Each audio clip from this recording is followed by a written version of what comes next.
I bet if the advertising slogan for organic milk was, "You can save $3 but get heart disease, diabetes, or depression," you might think a little bit different about today's topic.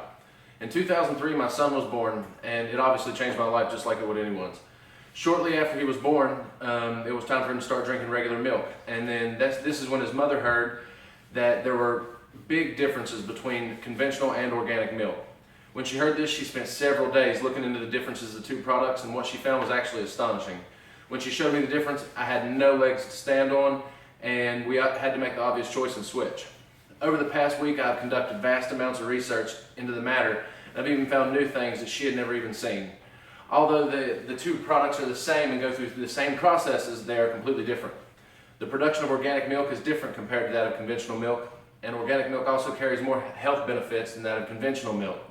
If you refer to the first slide, you can see a quick glimpse of the basic nutritional facts of the products, and they look very similar. But after you take a deeper look into the situation, you can see the real differences. I'm perfectly fine, and I've drank conventional milk my entire life, probably like most of you. However, as we've gotten older and there have been advancements in all aspects of life, we must take advantage of them. The clarity of milk just doesn't seem to be the same anymore. After learning the differences between the two products, according to the Huffington Post, the average American drinks 20.4 gallons of milk per year. With that number, the average price of milk in my area in Florida, and some basic math, I came to the conclusion that it would cost the average American just $60 more a year to drink organic milk compared to conventional. Let's begin with the standards for organic milk. The standards for organic milk are more stringent than that of its counterpart. According to the University of Arkansas Division of Agriculture, any organic product must be produced by a certified organic farm and processor. Growth hormones and antibiotics are not allowed to be used. Grain food is not allowed to come into contact with pesticides or fertilizers. Animals must graze for at least 120 days out of the year, and their living conditions must allow access to outdoors and sunlight. As you can see, these animals are living pretty well. My next point, and one of the biggest factors that makes these two products completely different, is ultra high temperature processing, more commonly known as UHT. This is when the milk is heated to a temperature of 280 degrees Fahrenheit for 2 to 4 seconds, killing any and all bacteria within the product. Not only does UHT kill all the bacteria within the milk, but this is actually the process that makes milk, or gives organic milk, the ability to last twice as long as conventional milk. This brings us to my next point. The conditions for dairy cows on non-organic farms are on the opposite side of the spectrum when compared to cows raised for organic products.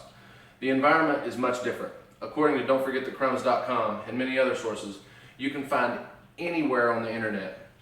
Non-organic animals are constantly given recombinant bovine growth hormone, which is RBGH, to increase production, and then this raises their need for the animals to have antibiotics to fight and prevent infection. This is also the number one cause for the infection mastitis, or infection of the udders.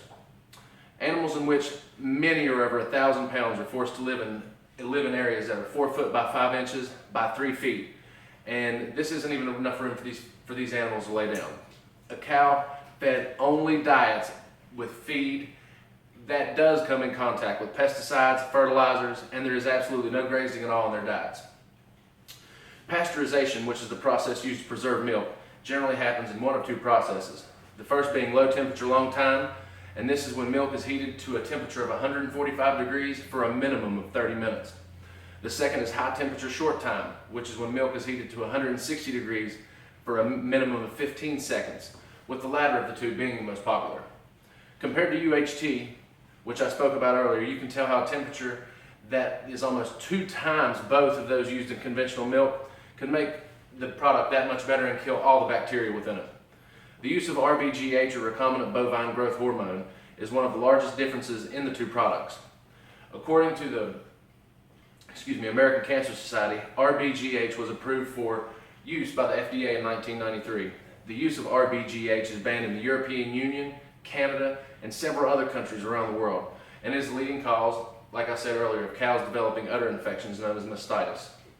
You can refer to the second slide, and this is where you'll find the need-to-know facts about growth hormones, and they're all located on there. Keeping that in mind, we can move on to my next point. Organic milk comes with many health benefits. Too much omega-6 in your diet can lead to a plethora of different health issues that include cardiovascular disease, cancer, depression, Alzheimer's, rheumatoid arthritis, and diabetes. And those are just the main ones. There's a laundry list of it. According to Dr. Mercola of Mercola.com, which is the world's #1 natural health website, new research states that organic milk contains 25% less omega-6, which is not good for you, and 62% more omega-3, which is good for you, than regular milk. If you take a look at the third slide, you can see there is more CLA in milk than any other animal product but one, and organic milk contains a greater amount of the cancer-fighting fatty acid, which is really named conjugated linoleic acid, or CLA. It is obvious that cows are going to produce a much better product if they are able to eat where they were meant to, which is grazing on grass in a green pasture. Milk and meat, for that fact, from organically raised beef has been proven to contain higher amounts of the vitamins and minerals that include vitamin E, beta-carotene, and the aforementioned CLA. Furthermore, I know this is a lot of information to be introduced to you in just 6 minutes. However, I hope it has opened your eyes to the true differences in the products. I can completely understand if you would like to do some research on your own.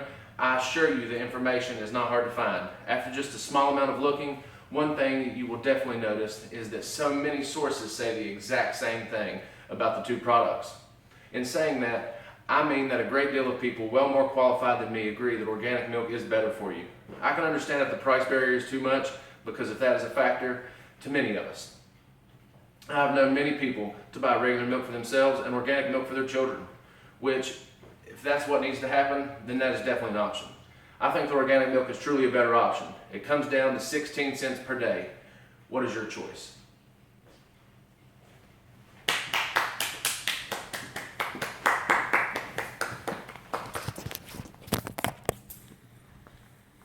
Now, And here are my sources that I had, or not my sources, but my visual aids.